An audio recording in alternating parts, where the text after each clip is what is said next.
I guess it's time. So, hello everyone, my name is HYKARVS. I made voicenote001 I Miss You for the Telephus comp.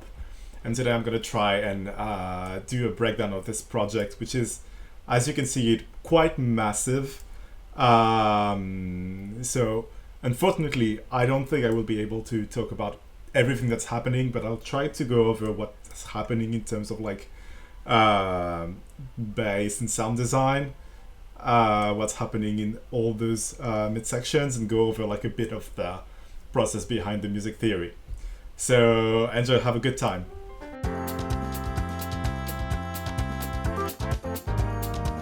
Okay, so let's start with the intro. So the intro has like a very big bounce inspiration. So first, like we start with like this kind of voice call thing I wanted to give as an artistic direction to this song. I often like to build a song and then I'm like, okay, what's the meaning of the song? What do I want it to talk about? What's the ambience? And for this one, I wanted to have this theme of like it's just a sort of phone call about something. Ended up being a voice note instead, but like, yeah. So you just start with like classic cell phone type of ring, ambience. Greetings, loved ones. Let's take a journey. Yeah, and you put just like some cool sound effects, and like this is the Katy Perry California Girls a cappella that you can find on YouTube for some reason. So that's just pretty cool. And then you go into this crazy bounce section.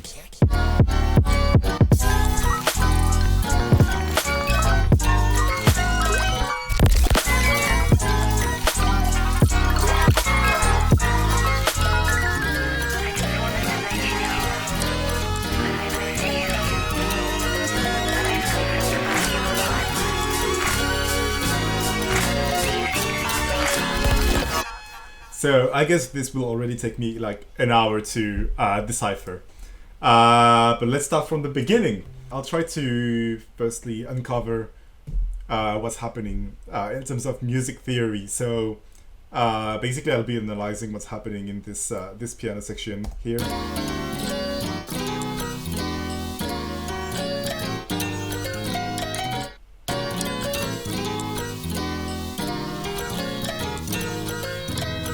So I'll do only this part because, like, of course there's some stuff going on, but I just want to show the process behind it, which is basically reharmonization.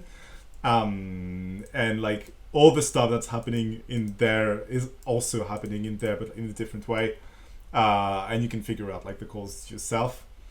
And it's gonna be the same thing in like this midsection.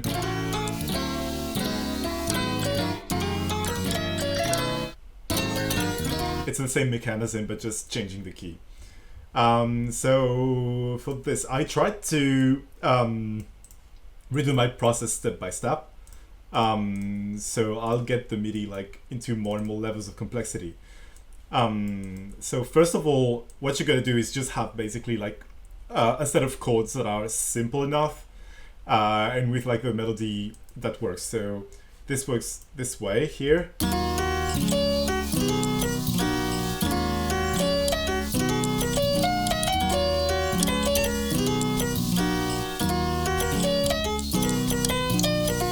So, okay, this is like a very simple thing, but I guess like anyone that just likes to fiddle a lot with like MIDI piano roll and like MIDI stuff can just happen to do that. So to show this, I have this paint.net file. So it's showing you the chord progression, and as you can see here, it's pretty simple. It's E minor, D, C, B, just like in the famous song Hit the Road Jack. So yeah, you can hear this progression here. It's just E minor, E minor, D major, C major, and B major here. So first of all, like just to say this, I expect in this explanation that you already know what minor and major chords are. I'm not going to go into like this chord notation because there's people doing this much better than me. I'm just trying to show you the process of how I can do a remote harmonization. So yeah, we have just the melody that's working here. The tonality is E minor, even though like you can't play this because like it's transposed a few cents down if I remember correctly. But this doesn't change that much things about the understanding of what's happening. So if the tonality is the key of the song is E minor, then it means like this is just D, C, and B here is the dominant chord. The dominant often wants to come back to the key of the song, which is the tonic one. So B to E, and you will see like this movement of going from the dominant, which is the 5, to the key, which is the 1, quite a few times.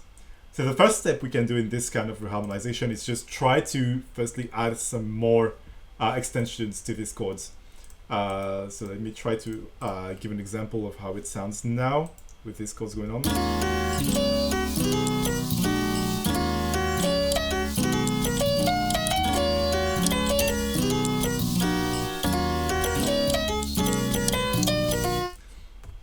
So if I can find this again. So I took the E minor and transformed it into the E minor 7. This is a pretty classic move to do. D into D7, C stays a C, and the dominant is going to play a B7. So it's basically just wanting to play like a dominant chord. You will see like, for example, B7, B augmented, that works here as well. These are like chords that work well on the 5th, basically on the 5 of your key. So that's one first step. Just first try to enrich your chords, add some more extensions. Here I added like a minor 9th, and here it's like a D9. Just add a bit more color so that it has a taste, and then it can give you more ideas of where to come. So then next step is gonna be to do some very cool jazzy modifications. So let me show you how it sounds like now.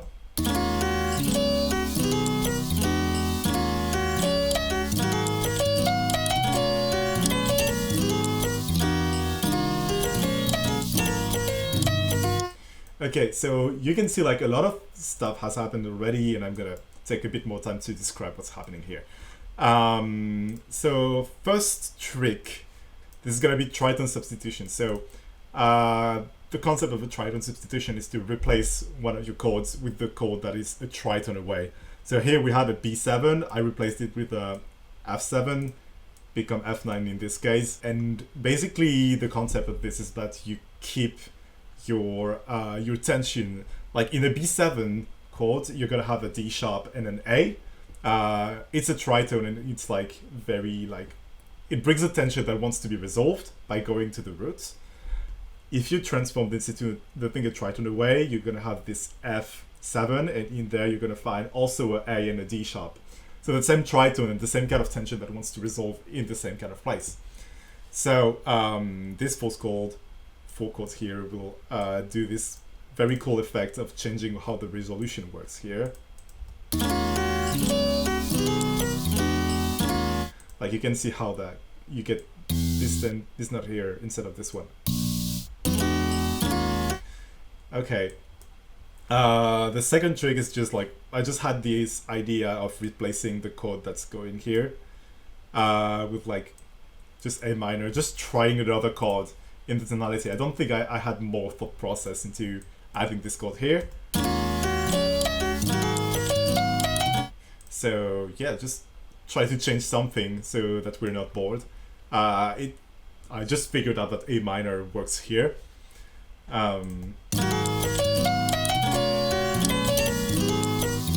So here there's been like also some chord changes. So basically what happens here is that instead of E minor 9, I have this C major 7 sharp 11. Basically the only thing that happens is that I took my E minor chord and then added another note like lower. So here like basically it's like if you were playing the original E minor chord but with a C in the bottom. Same thing here, instead of a D, I'm playing a B minor 7, which contains this D with the F sharp, A, and D. And the exact same thing going on here with the C, like the A being the root of C. So yeah, you get this very cool movement here. But if I delete those notes, you're gonna find like the original progression to this detail.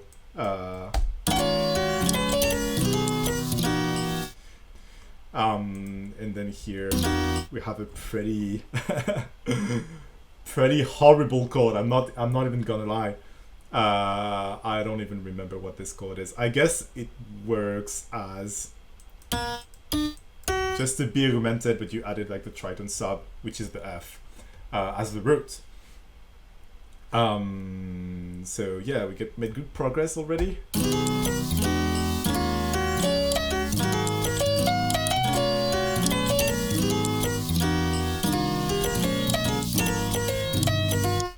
Okay, so what happens here?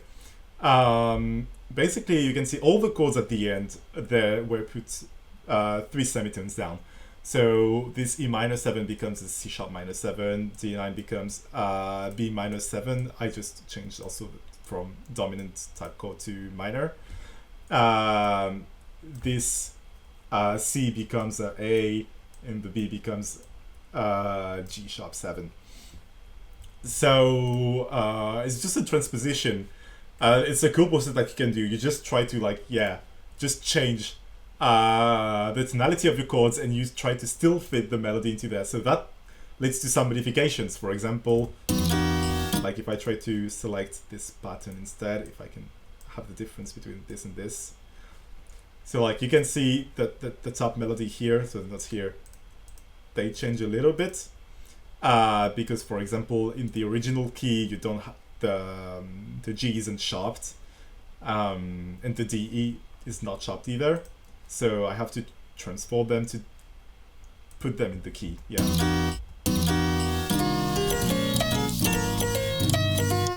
Yeah.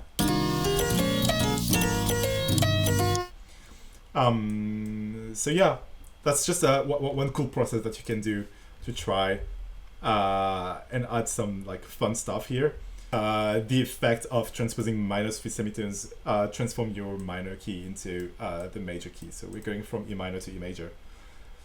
And then it's gonna be the last step, which is also like the most tasty, and it's gonna be adding a lot of anticipation patterns instead of your MIDI. So you're gonna see there's a lot more movement here.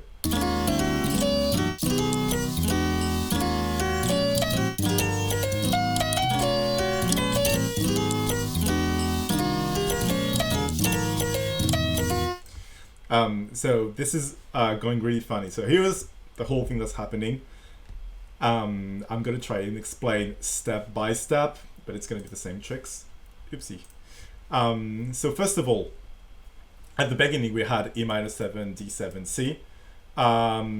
Instead of that, I'm trying to do like this anticipation pattern. The most famous one in jazz, I guess, like it's really common in jazz theory, is gonna be this famous 2-5-1 that you're seeing here. So the way you do this is just you're gonna take one chord, any chord. For example, it's the C. Imagine that the C is the tonic of your key. So it's your 1. What would be your 5? Then the 5 would be a G. So I'm just adding a G7 crazy chord here. Just dropping that chord here because like it's so cool. So it's gonna be a 5. And then what would be the 2 then? So in the key of C, the 2 is gonna be a D minor. So I'm just adding a D minor here. And so instead of having just like this movement that goes from here from D7 to C, I get another pattern that's like a bit more tasty. Da, da, da. The bass is moving and it's like very stimulating and gives a sense of like a resolution. And the other thing I did here is like, because we're going from E minor 7 to a D minor 7 in this case, I added in between this D sharp minor 7. That's just like the chord that's in between. So if you can see the MIDI, like you can see that there's a chord here, and then it becomes 1 semitone lower, and then 1 semitone lower again here.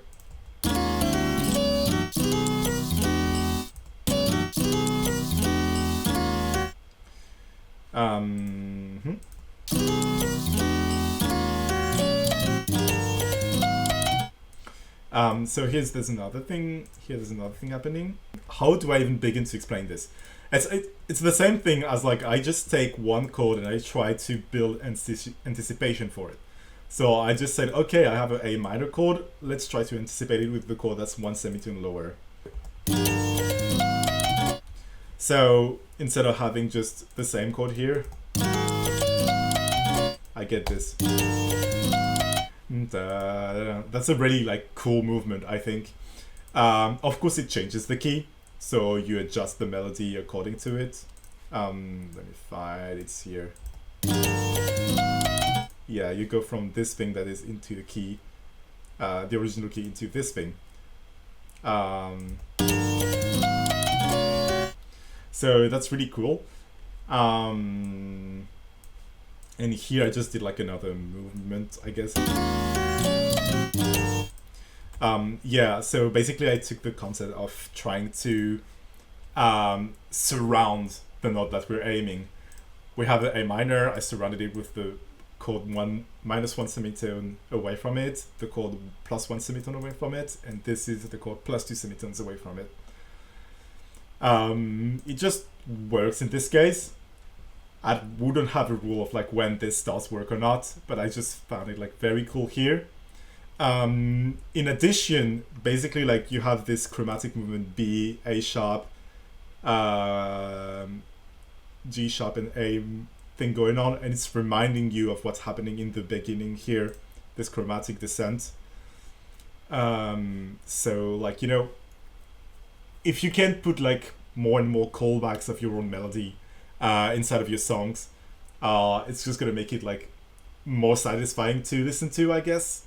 So yeah, I'm just adding more and more like reminders, callbacks.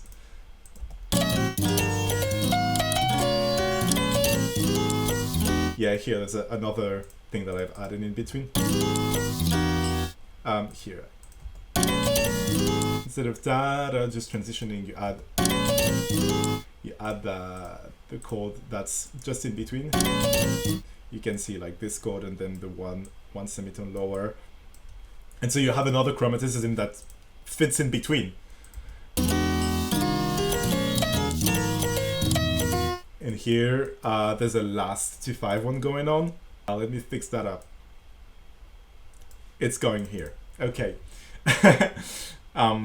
So you start with this C sharp minor 7, and then you know you want to go to this A major 7. So you think of what is the, if A major 7 is the 1, what would be the 5? It's the E7, and then what would be the 2?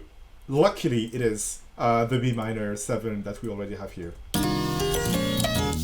So it just becomes like just one chord that's in between this dominant E7 going on here. And then just yet another tritone substitution. I replaced the B that was here with the F7. I hope this is clear. This is like just kind of crazy to explain. It's a lot of like trying to uncover what my mind did a few months ago when I was writing the song. But yeah, so there you go.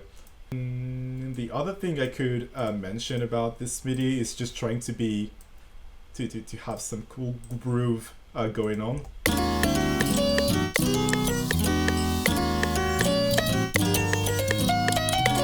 You can see like the notes are not properly on time. Like if I just hit the quantize button, you can see like it's just there's a lot of movement here.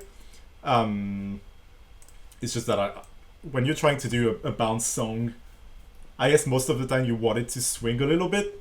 And here I'm thinking of like the song as like swinging with the quintuplet flow.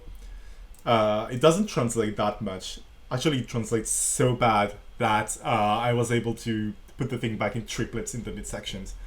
But here, like, it's just trying to swing da instead of da da da da da da da da da da da da da da da, something like that.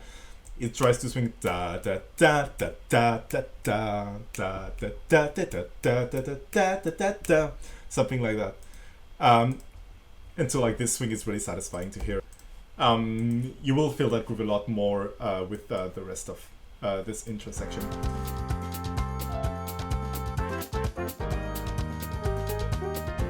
So let's dissect what's happening here.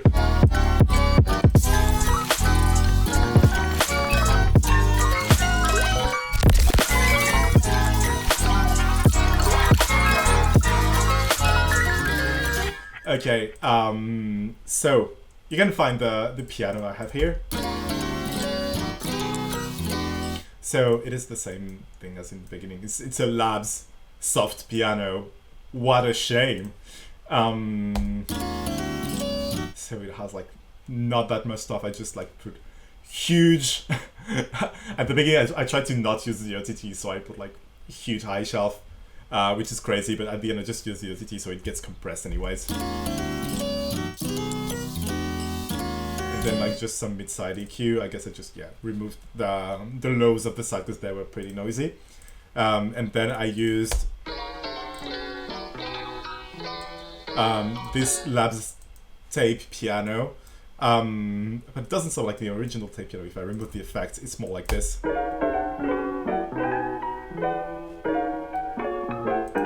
So it's meant to try to imitate like this kind of like old degraded piano, lo-fi type of stuff. So what's really changing the tone here is just partial.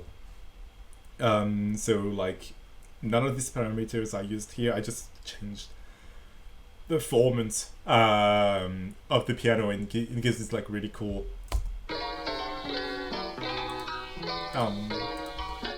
kind of, it changes where like all this vocally sound of the piano is happening. It's really cool. And you're gonna have some OTT as well. I just put some gates a bit so the release could be cut. Don't mind about the EQ and some mid-side EQ as well. And then you have like this layering that works pretty well together.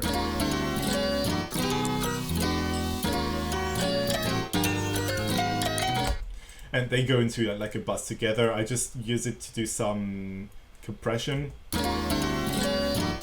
The main reason why I use the compression is because of the bass here. I made this bouncy part like very quiet, and I just wanted it to be louder, logically, to fit the rest of this monstrosity of a drop step drop just after this. So I just use like just some spectral compression here, just some gain as well, and EQ. But yeah, then you have some bass going on here.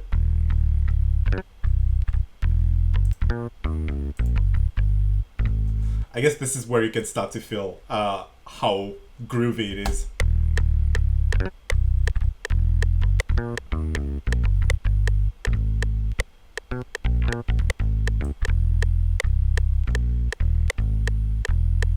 So yeah, like this bass is just never hitting in the times.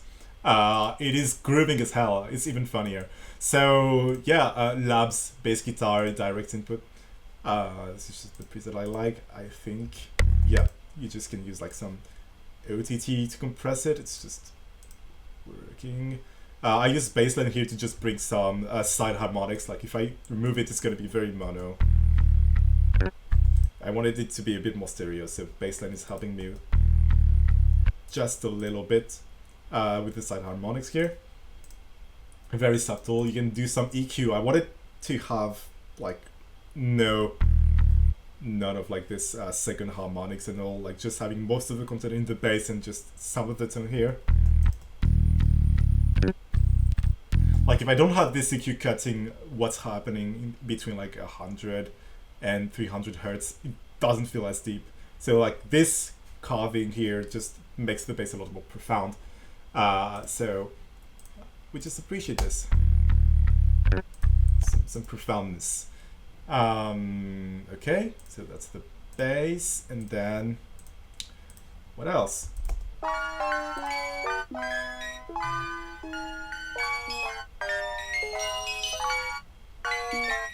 So like this is just a MIDI that's following the piano,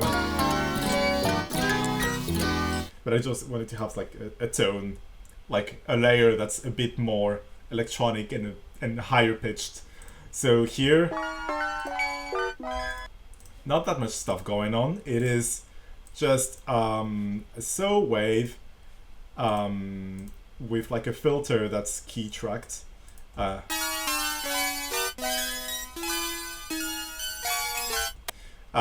then a lot of relays on that amplitude envelope. So that's not really complicated, and yes, in unison as well. And this filter here, it's a low filter with a low pass filter with a lot of resonance, and I just use it with this key tracking. With the right cutoff, you can achieve like just basically a lot of different sounds. And I just like how it sounds here. I just did a bit of EQ here, and then you have the main layers here.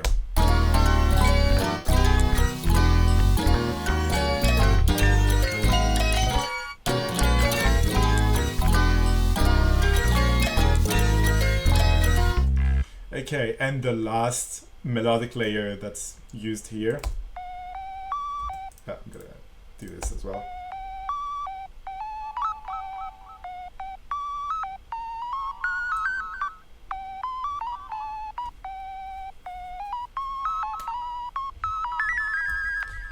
So yeah, just a fun lead. Yeah, that's what I suppose. It's just practically a sine, and this with like some pitch automation to make a vibrato. I used just no, I don't even use this. So whatever. It is just that I used some dispersion, very slight dispersion, but it helps a lot. I use this comp filter here just to add some stereo to the synth. So here, like, it's just like very mono. If I add this comp filter here, it's already like a lot more mono. Stereo, sorry. And then you can see just this like echo delay plugin. Well, I just put this some from time to time, and I really control where I want it or not, because like the delay can be like kind of interfering itself when you have like a complex melody that goes in every direction. If you have a delay with notes that are like not anymore in the key, it's gonna be annoying. So I really measure when I want to put this delay.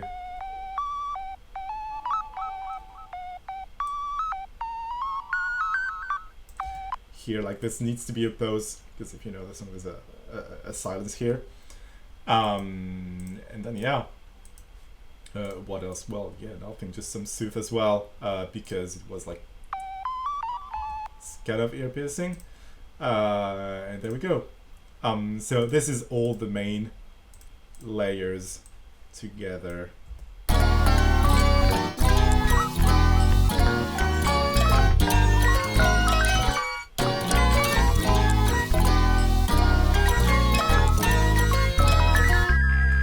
I just love how full this sounds. Then the other step that I should have started with, honestly, the drums. Let's see what the drums look like here.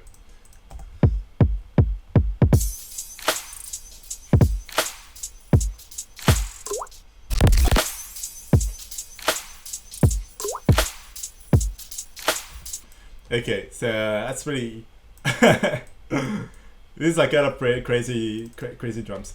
Okay, so this gig, I just got it in like a, I think, boom bap type of tag. They have pretty cool like smooth kicks and all, so you don't need to know that much about the kick, and like it's just here, sitting here, doing its job very well. Then we have this cool snare. Let's try to isolate that. So the snare, first of all, it's gonna be a clap here. Well, snare clap coming from the same boom bap snare drum. What I added here is just like a snare, like it's a snare enhancer that I found in like this Cashmere sample pack. They have like drum enhancers I think it's very, very useful, and that's also what I use here, like this like very squashy, watery layer. I love it. So I just layered it, and that's pretty much all there is to this snare. And already like kick plus snare, you got such like a cool pattern.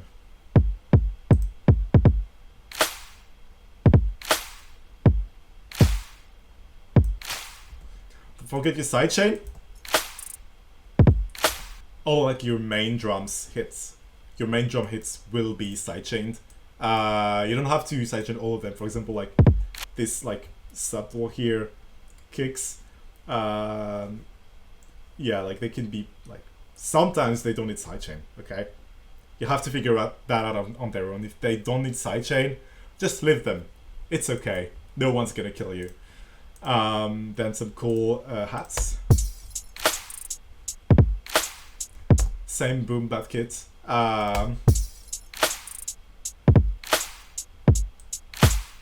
The trick is like never try to see like how late you can put these hats, because like they can make a crazy difference. Because like you can play on time, but you can play laid back. Like on time would be like this. Like on the time you can play laid back. So the hits, like the hats arrive just after what's happening, just after like what's expected.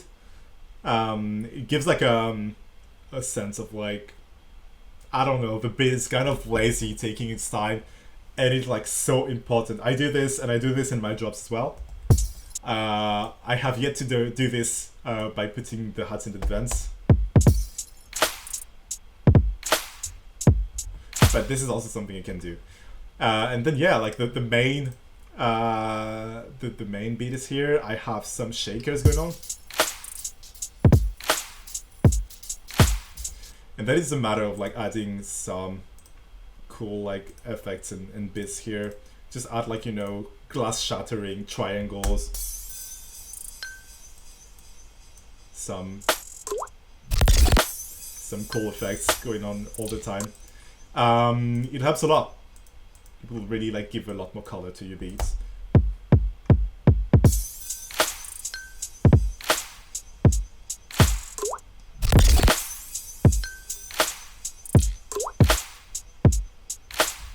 Okay, so this is what's happening. If I remove every of this stuff here, you will have like the main section that's already like pretty cool like this.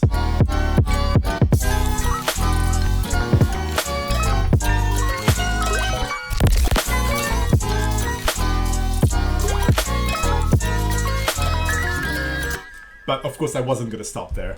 So I added like a bunch of little layers that help. So you can, you know, layer, for example, with marimbas, saxophones, glockenspiels, whatever you'd like. For example, here the layers like this.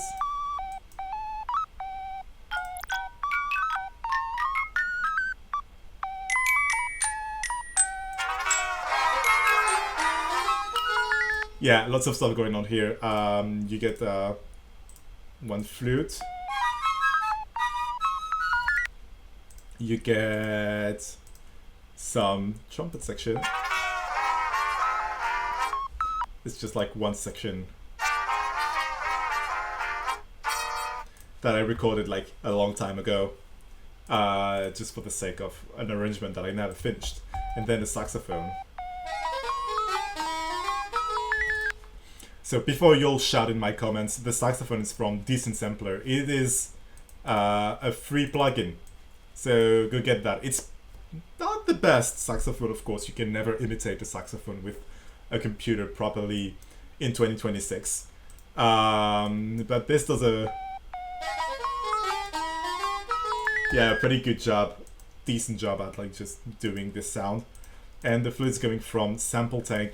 It's the Miroslav Philharmonic pack that I use. well, I got it on the day where it was like free, so sorry for that. But yeah, it got me like this very nice flute, celeste, marimba, and it has like a lot of orchestral instrument that helped me in loads of situations. And then yeah. So if I try to put all the layers together, and then also the effects that I added, it gives this thing, well.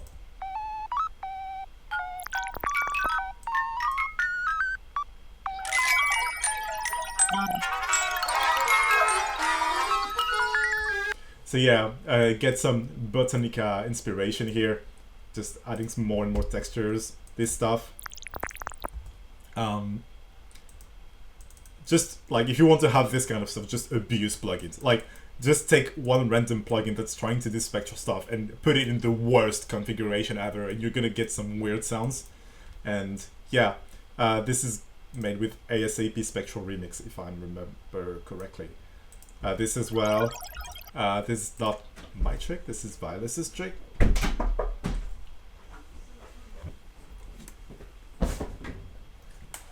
Sorry, we got a little brother incident. So, yeah, I was saying like this isn't, this here. This isn't even my trick. This is Violus that taught me how to do this. So go check Violus, he does very good music. Some gyro, just some vital stuff, fun textures. Explained this on my Twitter already. And yeah, like with all of these instruments added to the mix, it does such a better, like, cool flow. It's rich. The sound becomes like very, very rich, and I just love this extreme information density.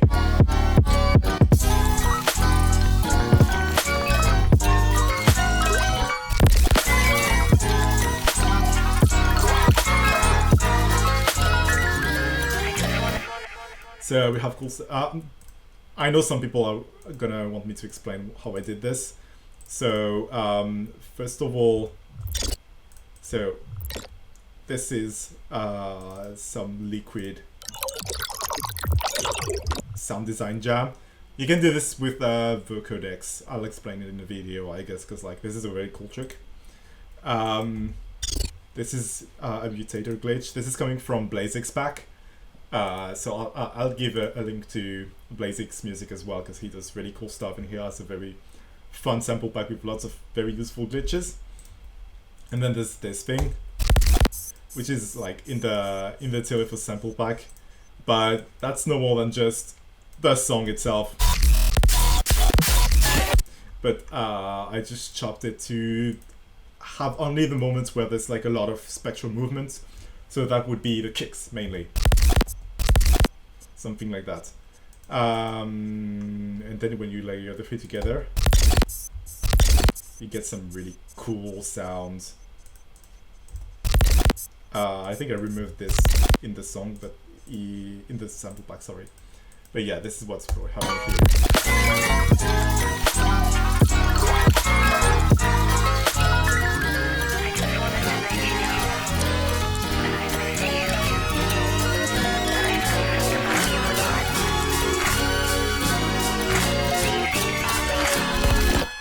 Okay, we are coming to the end of this intro section. Oh my god. So here, just follow the music theory knowledge. This is the same section, but instead of having a minor going to the major, I'm having major going to the minor, and we're coming back to the key of the song, which is cool. So piano is going to be the same layer, bass as well. Same shakers. What changes is this accordion layer. So I'm using this archaic plugin accordion.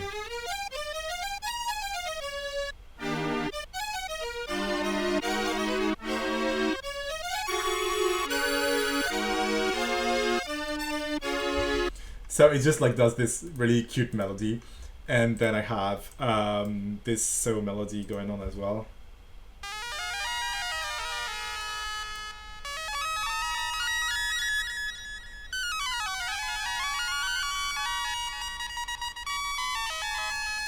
So yeah, I use this plugin, which is also free, just because like it mainly does good basses and simple leads. I don't think it's really like versatile, but like for the kind of sounds that I'm trying to make with this, it was just like helping me just simplify stuff, trying to not go too far in sound design. Because like when you have a lot of complexity, you have to contrast with like some very simple elements as well. And then yeah, some cool melodic voice lines. I just wanted to let you know that I miss you, but I still think about you a lot.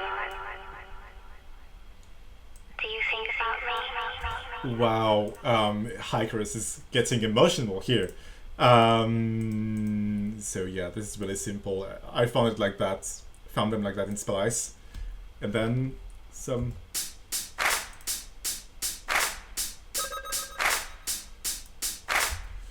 teasing of what's gonna happen in the drop, and some claps to just prepare you for the dubstep feeling, basically, because like we're going from this bouncy stuff to like something that's really two-step,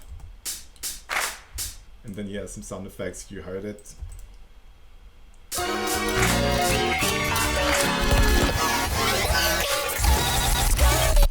And yeah, we finally finished with this intro. So I guess now I'm gonna start explaining. So midsection wise, yeah, what's happening here? My project is gonna lag because there's so many things. But yeah.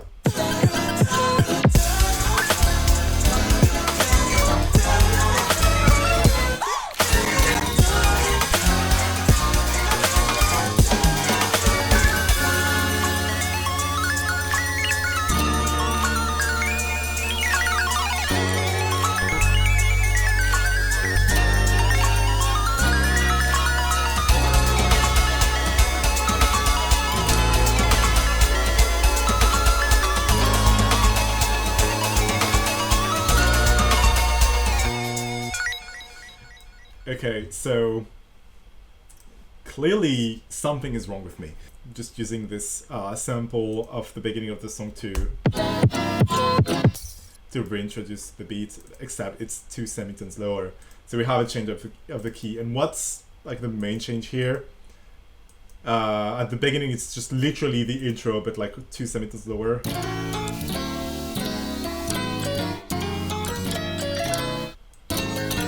And then it changes to resolve in a completely different key. So hell yeah. No, the main change is actually this thing here.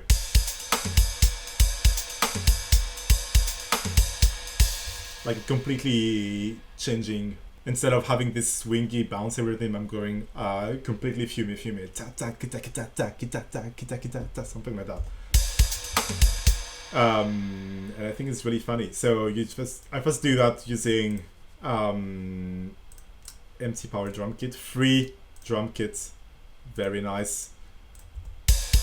I think I compressed it a little bit. Not even. Wow. The only thing I did is use like a rhythm shifter. So I'm isolating the mids and frequency shifting them just so that the energy is where I want it in the spectrum. And you just add some nice triangles. Triangles can be really, really helpful to add some depth to your drum loop. The way you do them is just you have one version that's has a long tail, and this one has no long tail. It just simulates like someone having a triangle and just using it with open hand or closed hand, which will attenuate the resonance. Something like that. Sorry, if it is ear piercing, I cannot do anything with that.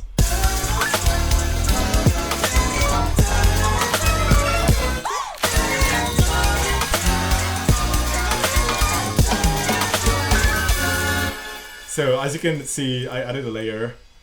It's me trying to sing whatever is in this spot. As you can see, I had to chop it quite a lot because I don't sing well, and I cannot trust the auto-tune here because I'm changing the keys so many times. So I had to adjust every sample manually, as you can see here in this part.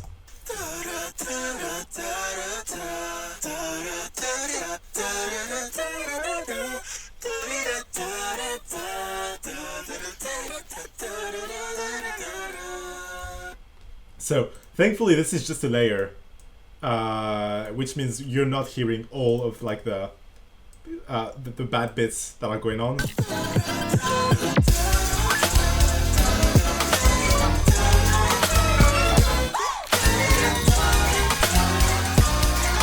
And then you have this bit of me playing the trumpet and trying to do this really cool resolution.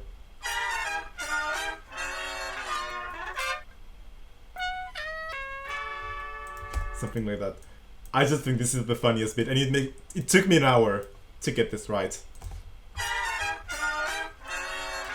Just like the trumpet takes already were like so annoying to make, and then like just cutting them up so that they're exactly in the right time. But the effect it adds, it's just so cool.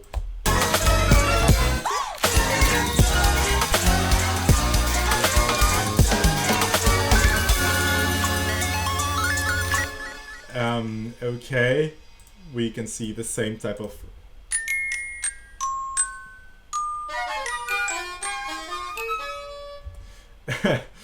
hell yeah. I fucking good. Sorry, I'm proud of myself.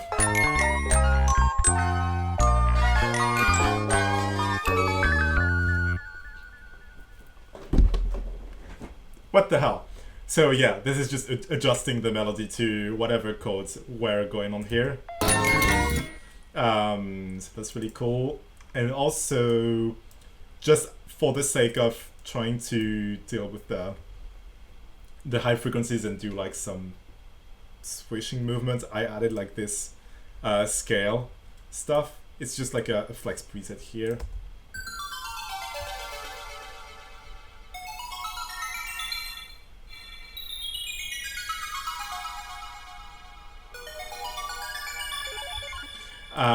Doesn't make sense, but it helps a lot.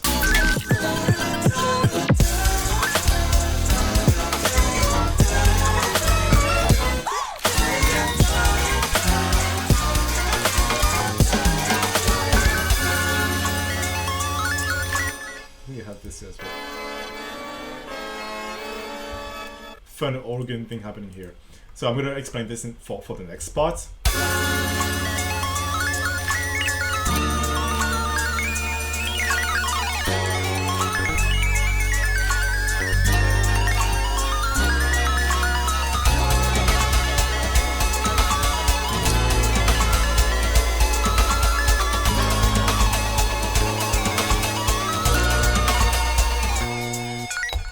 Okay, so first of all, there's no way I'm explaining the music theory going on here. Okay, so this is a move of like transposing 3 semitones down. For what reason? Just because I like it. Then going here, pretty predictable pattern, and then chromatic movements.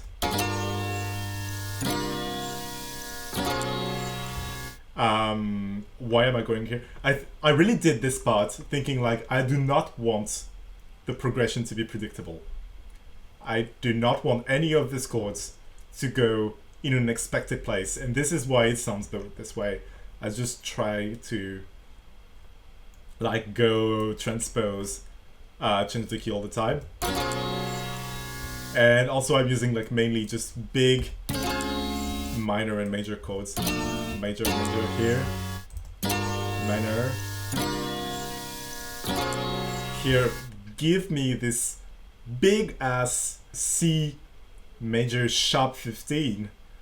I wasn't even conscious that I did this chord. It's just Claude told me like this is called a C major sharp 15, and indeed it is.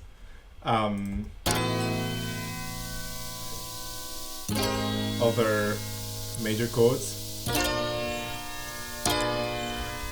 and then we end here like on the B.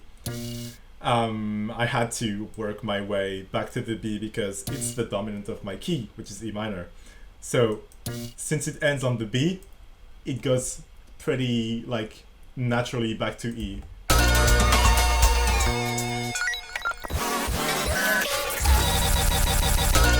So that's cool. And we have a pretty cool lead here going on.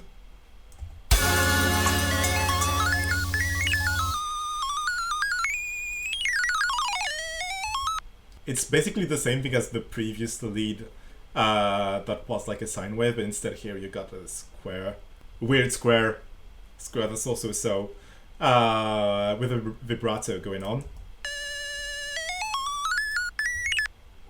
Same processing, so you got some soothe. Yeah, you got this nice delay. So yeah, here I'm mainly just using the scales.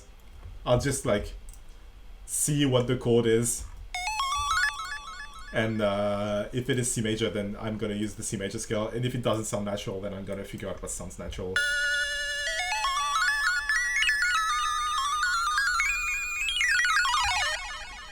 I don't hesitate to do like this crazy pentatonic runs.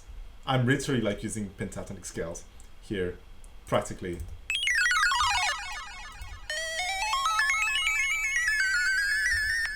But the main takeaway I had with this lead is just the importance of the small details that you can see in there.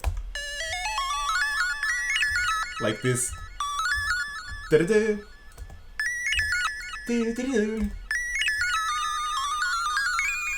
Like there's a lot of details that like added a lot more like human touch to what the lead is doing. It feels like there's a human trying to add more and more like funny variations in the solo.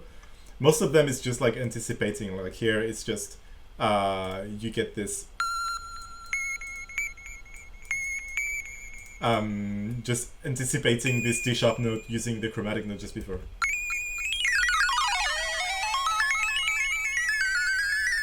Same thing here. Instead of directly going to this note, you just switch and go back. And same thing here. That's mainly what you have to know with this lead. I cannot explain how I wrote this. I just had the idea and added a lot of like anticipation patterns and trying to make it interesting. You go up and down. You try to take your time sometimes. Like having a long note is cool and then contrasting with very fast runs is very funny. Okay, what else? This thing. Organ.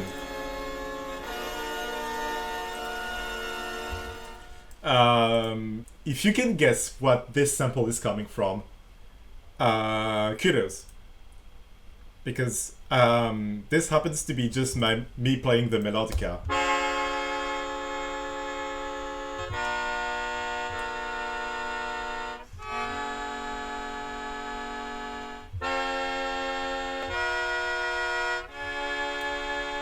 So yeah, if you arrange your thing, just put like a limiter. Our harmonica is doing most of the job here.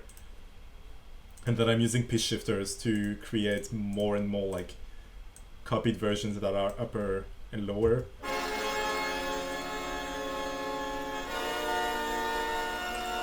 With the right stereo, you get this organ type of sounds.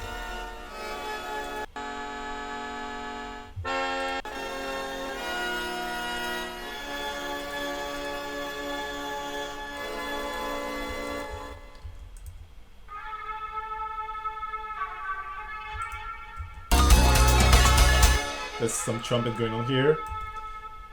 And then I use some violins to just accentuate the rhythm and the chords.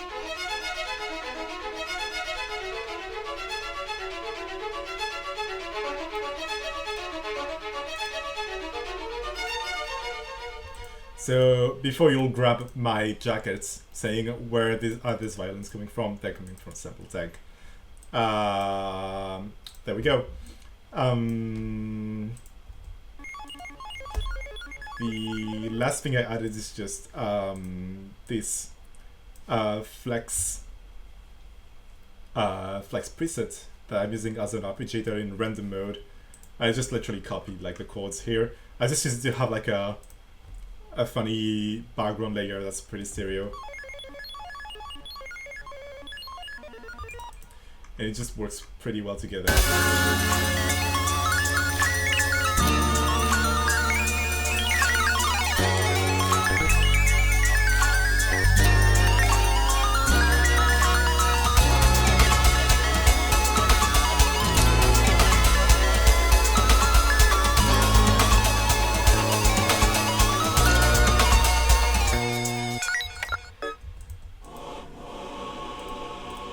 Here we got some nice choir.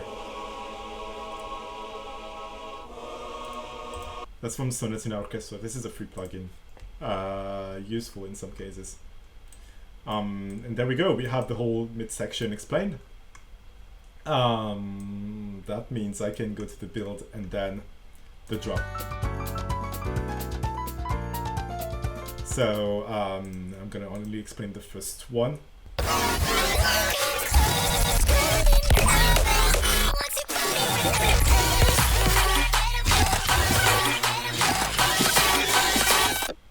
Okay,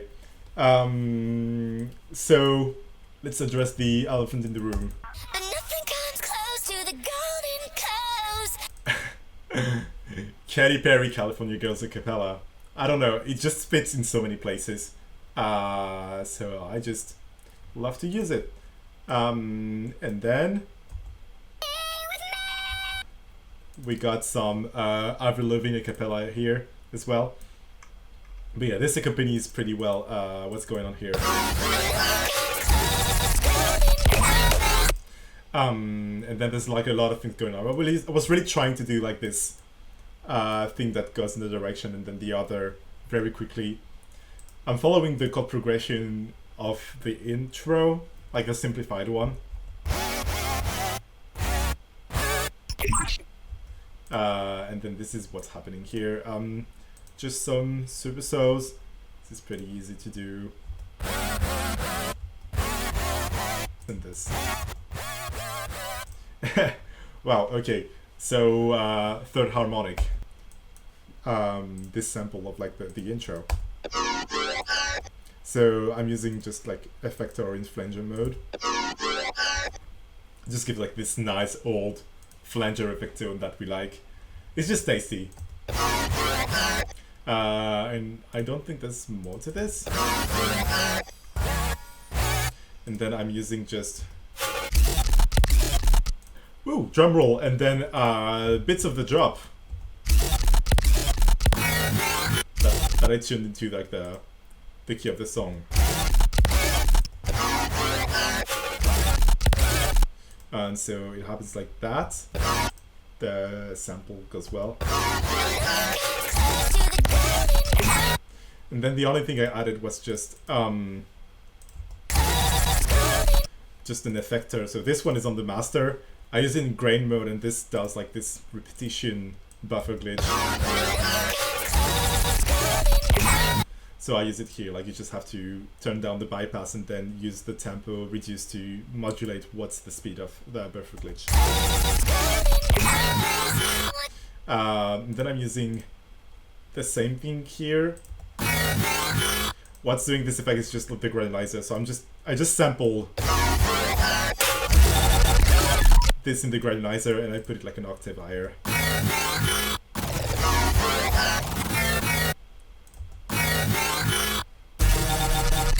And because I use this, I can modulate like the grain speeds here.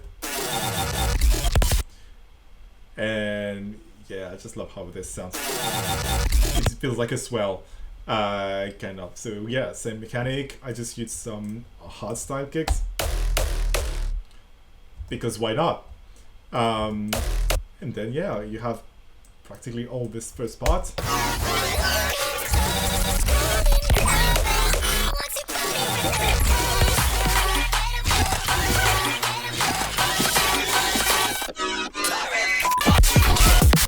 Okay, And then the rest of the build is gonna be just claps. This is our like bass house sampled by spinning clap. Some reed. Just because it's fun. Sub drop. So wave with like huge high pass sample. Just some chopping of samples. I'm gonna explain this in the drop file because I used it in the drop as well. It's just a riser here as well. And I use this thing that I used in the project when I sing. Yeah, it just feels like there's some hype going on, and yeah, you got the same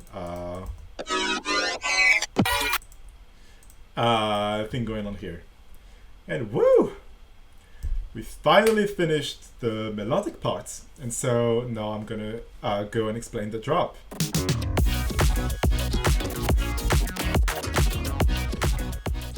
Okay, so let's go for explaining this crazy drop here.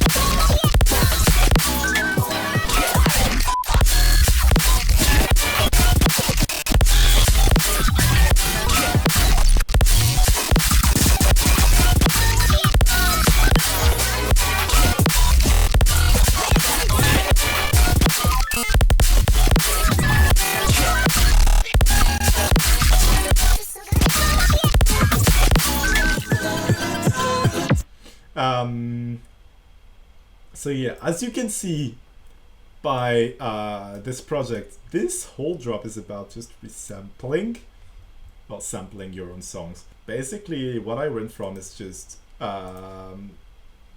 this sample here that I'm gonna show. It is a song I did quite some time ago and that I stretched out.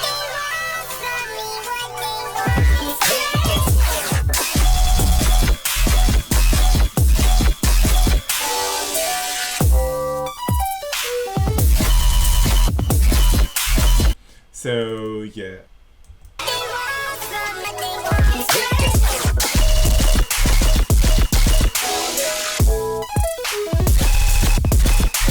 So it was like this originally.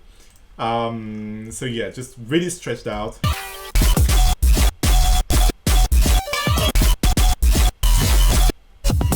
So as of right now, it sounds like dog shit. We can agree on this. So what's adding the tonality into this is gonna be this MIDI glitch that I use. So this is a patch I've done.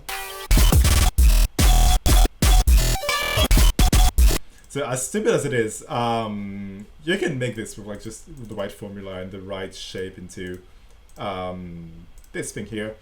This is just a module that will activate some buffer glitch here whenever I hit the MIDI notes, except the tune of the buffer glitch, the frequency of the repetitions is matched to the frequency of the note I want to hit. So here, for example, like the note is D sharp just because I want to hit the D sharp here. Just tune a bit higher because it's not exactly in the key, but yeah.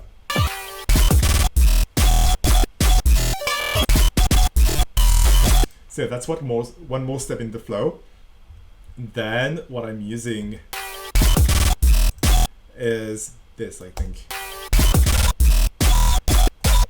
So what's happening here is just after the repetition glitch, I use this rhythm shifter and just isolate the mids and put the frequency shifter only on the mids to move where the central frequency is. So this has the effect of changing where my resonance, like my main note, is. This is without and with.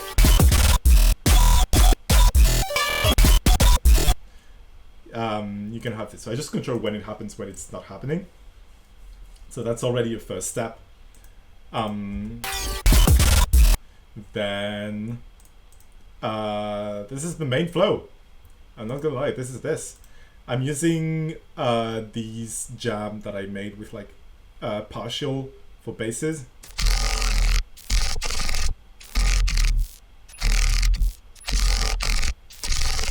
I'm just trying to make bass, and I use it for like some fillings here.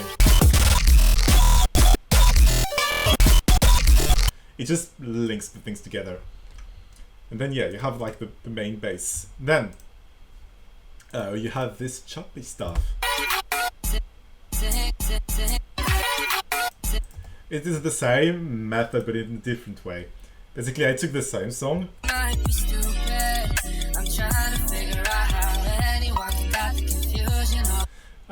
Shout out Neyu for doing these vocals. So I put it in the noise oscillator of Serum, and I used the note source on the phase, which means that the sample will start at different points, depending on the note I hit. So this one, okay, I cannot hit it.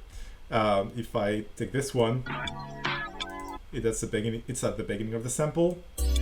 This one is later. So I just use it to compose some cool like sample rhythms in the MIDI. So here I just get that.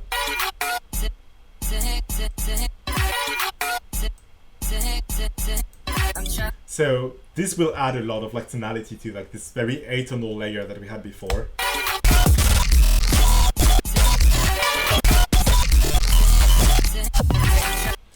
And as if it wasn't enough, on top of this,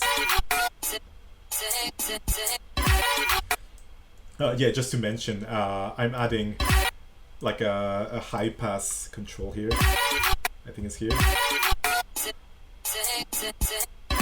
Because I think like sometimes having the bass, like the kick going on, is just adds something to the flow. But I really want to control where this low frequency happens or not, because this is gonna really mess up with the flow if you don't control. And then I also use a chop of my own song. So just as an addition to this one.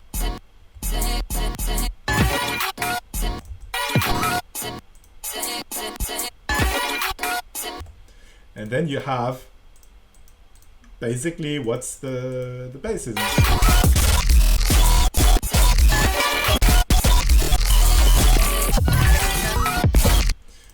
So yeah, and you just add like more and more effects.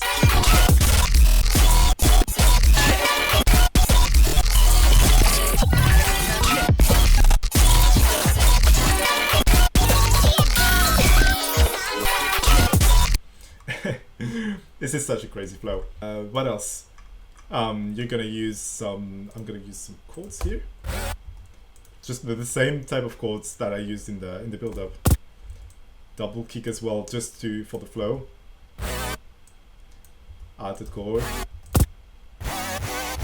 I used the bass in the intro. Something like that. It doesn't sound like anything, but if you add the drums on top of that, really cool drums.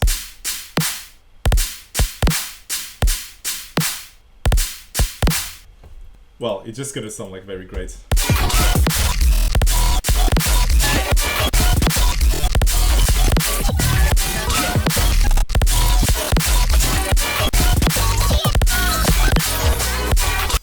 Yeah, so just to go over the drums rapidly. We got irate kick. We got irate snare, but faster. We got irate, irate, oh my god, I don't know how to pronounce stuff.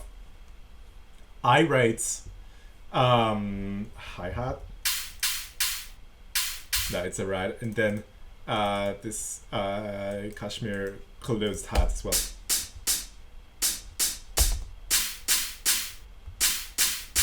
And that's all there is. The only thing is just have a crazy flow.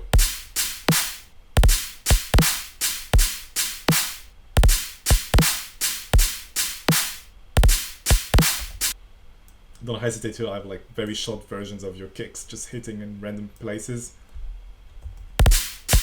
like as anticipations of your own kick and snares. And the other thing, as I said earlier in the video, is just like try to have your hats just later than your kicks. Sometimes it really helps with the flow.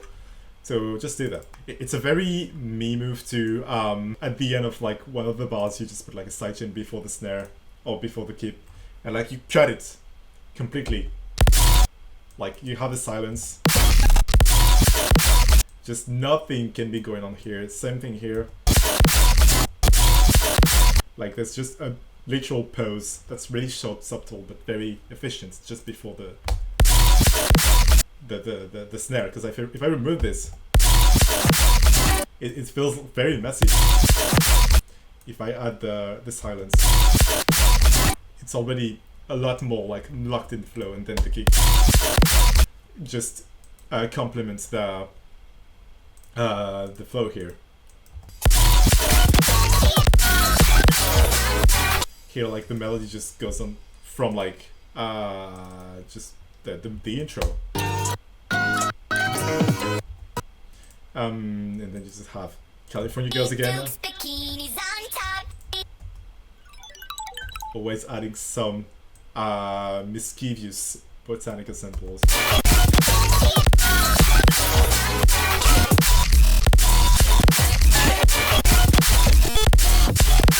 Yeah, like this kind of glitch.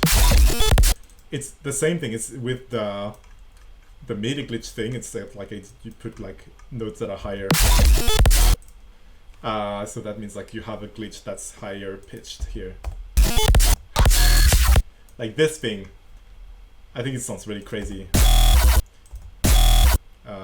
Give me this and this. This is just basically frequency shifting. Have this and then just the frequency of the shifting changes, and like just this tone just happens to be in the right timing. Like if I move this MIDI glitch just a little bit, just a tiny bit, it's not gonna sound the same. Like this, it's completely different.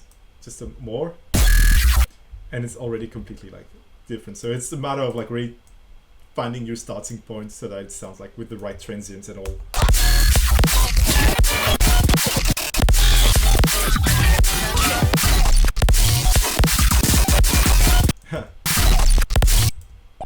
Yeah, whatever.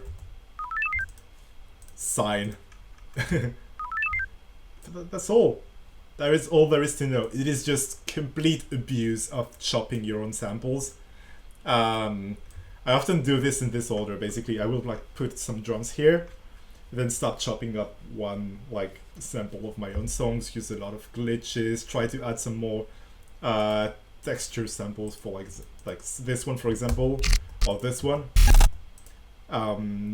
just so that the texture of the glitch changes. And then I just abandon the drop and go work on the intro. And once I'm sufficiently done with an intro, I'm gonna render it and then go and chop it inside of my drop here.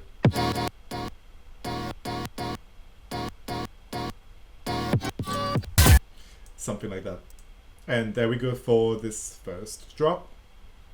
But we have a second drop. Very interesting stuff to talk about in there.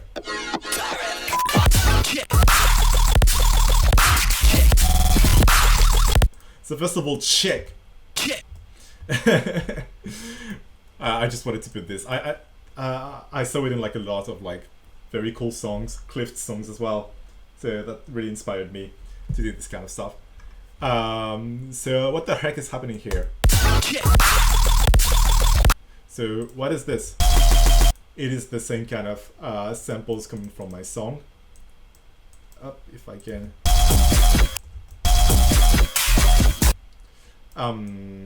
Except I cut it in like this quintuplet flow. I have the frequency shifter modifying where the main frequency is without moving the bass, and then I use this automation here. So I just use like wave mode here to just change the frequency of this frequency shifting in this vibrato mode. So that's really cool. And the other thing I'm doing is I'm cranking up some self-ring modulation. So basically you can use kilohertz ring mod. You put it into self mode, and you're gonna like deal with the mix just a little bit. And this will transform your sound into this, like from this to this. If you set it up like the correct way, it's gonna sound like so gritty. And I just love that like texture, that sound. And the only other thing I'm adding to this is gonna be the sustain. Very like high pitched deliberately. I wanted it to sound horrible. Huh. Oh, I didn't remember I censored my own. Such a cool flow.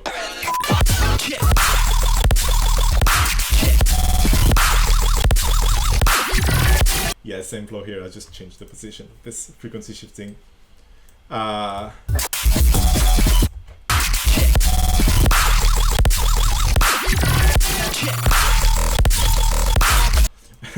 I use like this crazy pre-drop that has been sent to me by NXS. Such a lovely and funny thing.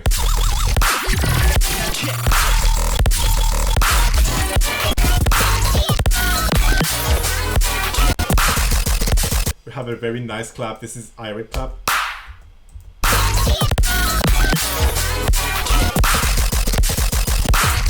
Main irate drums over user here. I love them.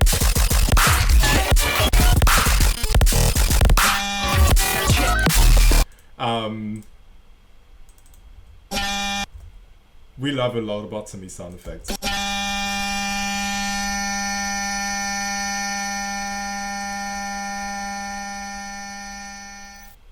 I wish I had more stuff to explain about this drop, but it's just chopping and chopping more and more and more and using glitches in so many different ways.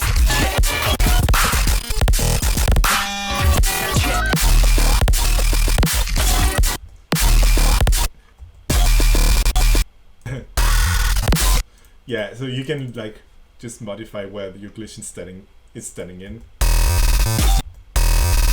Like this. It's really cool.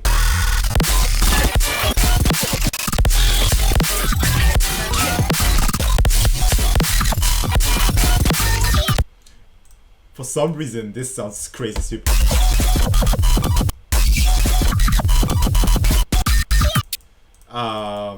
So yeah, just crazy lucky pull here.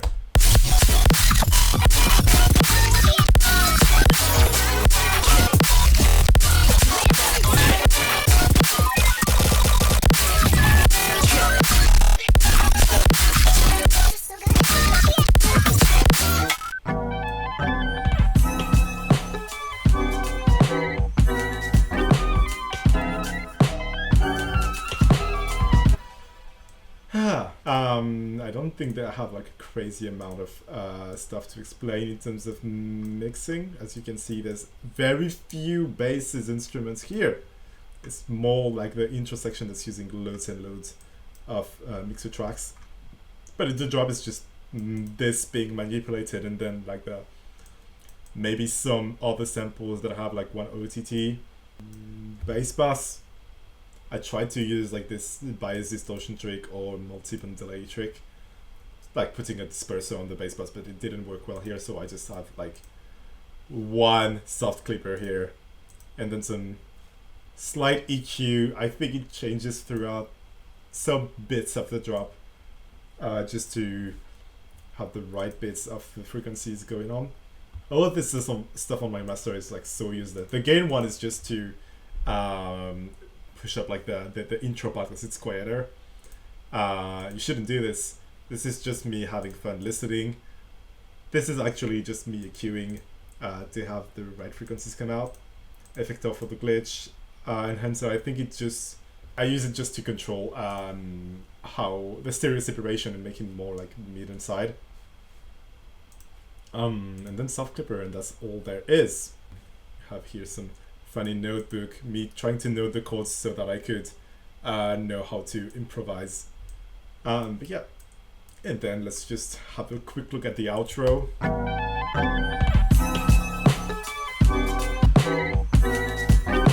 So what's going on here?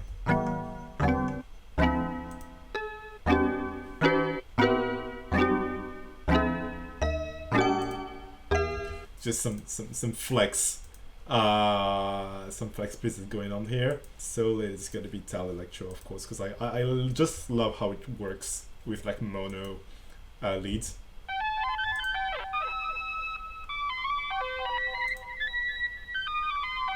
I just filtered it like crazy, used the comp filter to have some stereo and then delay. And then just bass.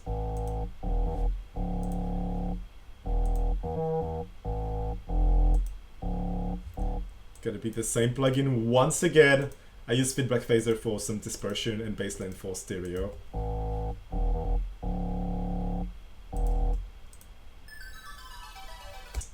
Nice swishing sound.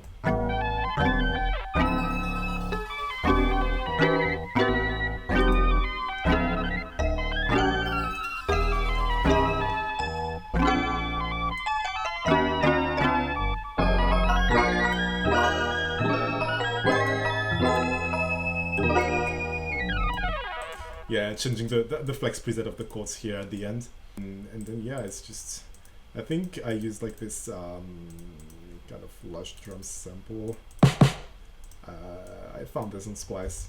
It just has the right tone for this kind of stuff.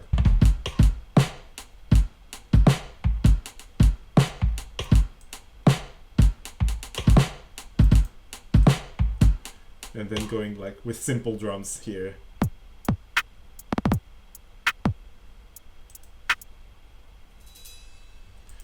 And some nice right swell at the end. And there we go. So that's all I have to say on this project. This was quite a massive amount of work, and I'm gonna lie. 41 hours and 27 minutes. Pretty quick compared to other projects I've worked on. But still, like, loads of very crazy hidden complexity going on. Some complexity is not hidden, like this chord progression that you see at the beginning is like not hidden complexity, same thing as the flows within the drop. But there's a lot of like hidden ear candy kind of stuff and flows that help you understand like more what's happening. And you end up like having, like you spend half the time in the project just trying to fine tune where this detail is gonna be so that the flow is actually like understandable and intelligible. Because otherwise, like the sound is gonna be like a mess. So yeah, thank you for sticking by this project breakdown. I hope this is like intelligible and understandable. Because like try to go like very quickly through all the details, and it's very complex with like this level of complexity. I hope to do more of these in the future. Because like I just love explaining stuff. And thank you also for listening to the compilation. Go support the artists. And yeah, goodbye.